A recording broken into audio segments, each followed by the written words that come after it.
Okay then, year 12. So hopefully, as the task is asked you to do, you've had a quick read over all these slides already. So today's video, obviously differently to how we did Tuesday's lesson, where I went through slide by slide and spoke over it.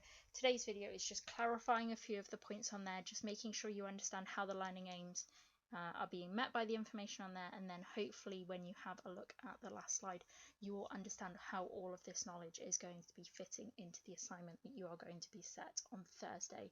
As always, if you've got any issues at any point, read back over it, have a look at and listen back to this video, and then obviously contact me and we can either do a call on Teams or I will email you back, hopefully with the answers. So we're on to Learning Aim C here. Your assignment is going to be Learning Aim B and Learning Aim C, and if we just have a very quick look over here, we've got describe command words. At the past level we've got an explain, and then we've got that shared evaluate up here, and we're having a look at BIM and sustainability, BIM and your statutory control, and BIM in terms of modern methods of construction, which those of you that did year 11, you will have an awareness of what modern methods of construction are. So things like timber frames that turn up and are just slotted together, modules, those kind of things. Obviously, if you're new, you might have touched on it a little bit in Unit 1. Hopefully that's not too new to you and you understood it when you looked at it in the sheet. So we've got two parts to see here. We've got the bit to do with sustainability and statutory control, and then we have a look at modern methods of construction. The first bit that I just want to clarify on this part, because it doesn't have its own slide, is this bit down here to do with how you use BIM to obtain statutory approval in terms of building consent and planning permission. That's linking back to what we looked at in Unit 8, where we were looking at the types of documents that you were having to put together, the evidence of how it meets building regulations, the drawings that you're doing, the cross sections, those kinds of bits of information you are doing as part of your BIM process. So if you're doing it really efficiently, really accurately, and to a really high quality, then the people, the building inspectors, the planning department, they're all going to be getting a really good quality application from that project, and they're going to be able to see everything that they require and everything above and beyond that to a really good quality as well. So the idea with this is that if you're using BIM and you're using that process and you've got all of that interconnectedness, cohesive work, collaboration, all of those things together, then by the time you're going for your building consent and your planning permission, you should have a pretty perfect model and set of documents at that point, and actually gaining that approval should be very simple. If you do not get that approval, you know, maybe there's something missing, something's not quite right, someone somewhere has just missed the tiniest thing, and it gets sent back to you with conditions. It should be very simple then to go back into that model, make those changes, and again send those documents out. So I didn't do anything for that because that should have just been to do with piecing some things together, but that's the bit in terms of what you're doing there. But yeah, basically if you're doing BIM to level 1, then you're doing the documents that you need anyway, and if you're doing BIM to level 2, which is obviously what we're attempting to adopt now, then you're doing it to an even greater standard. So that bit hopefully should be nice and clear for you now. It's just there, it doesn't have its own slide, it's only that bit there.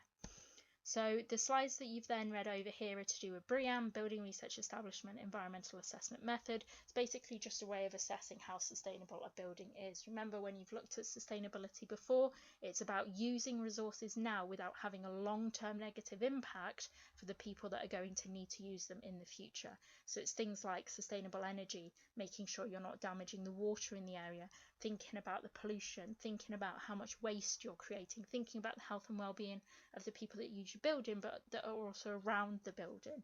So it covers a whole load of things, and basically what they're saying with BIM is that because you've got this sustainable design that you need, and because your whole process is digitalized, you're able to model those impacts much better than if you were just doing it theoretically off the top of your head.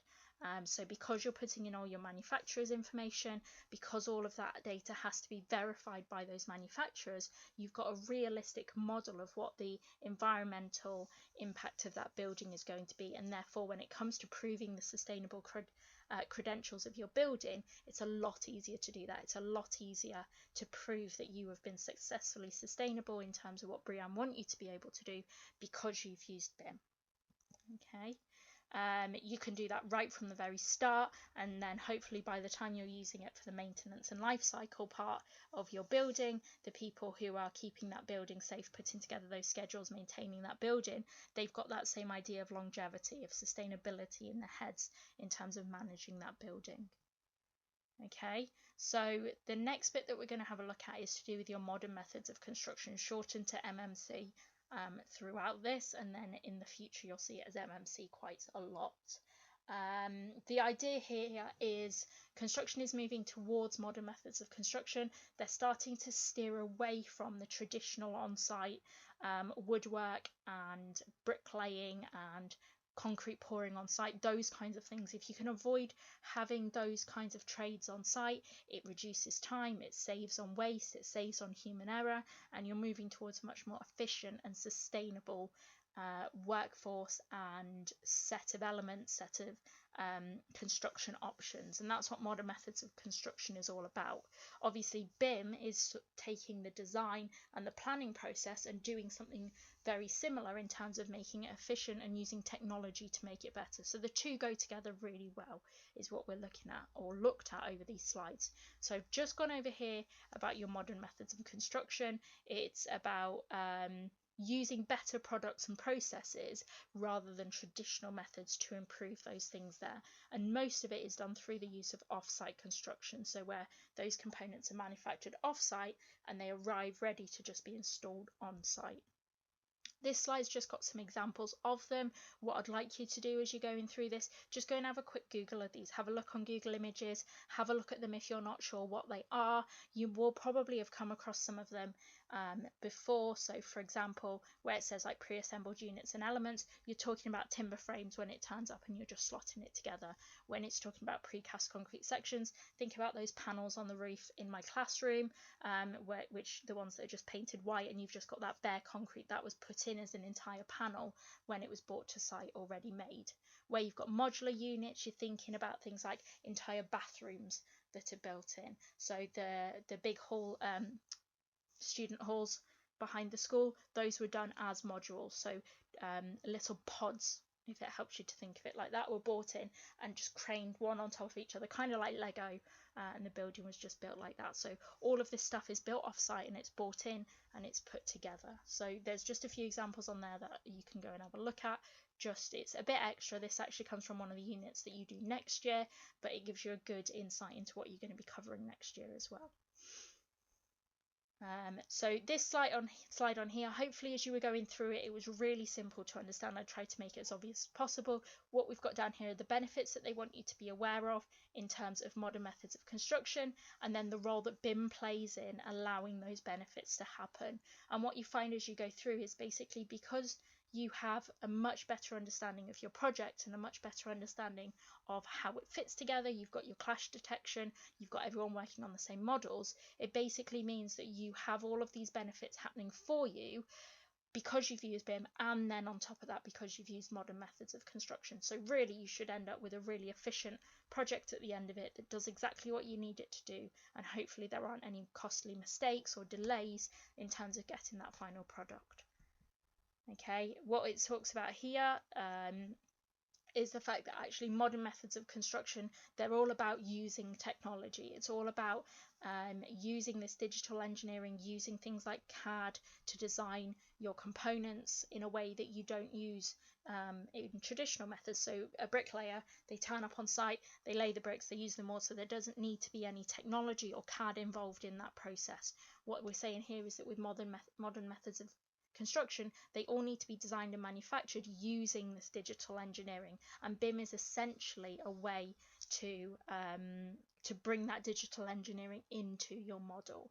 So what they're saying here is that if you've already made your model into, if you're making wall panels, for example, so if you're making structural insulated panels, you're going to have an online model, you're going to have a virtual model of that panel. If that's going to be used in the project, then when we're talking about embedding the data before, you can take that panel, you can slot it into your Revit model, you've got all of the dimensions, all of the performance information, all of the structural information, you've got everything you need to make your decisions on that, and it's all just in one place. So using that modern method of construction is actually better. If you were to put a brick wall in, you've got to go and do all of those calculations yourself.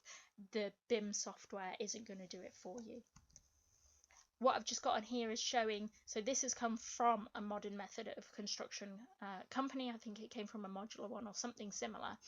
And what they're saying here is actually what they do in terms of tracking the life of that product, thinking about how it's going to work in a building, thinking about how it's going to be installed. All these things that they do anyway, you as the company using Revit, you can slot that using BIM, sorry, you can slot that into your BIM process that we looked at in the last lesson, and actually the manufacturing company has done a lot of your work for you in terms of, you can see here you've got your costing, you've got your scheduling, all of that kind of thing has already been done for you by that company.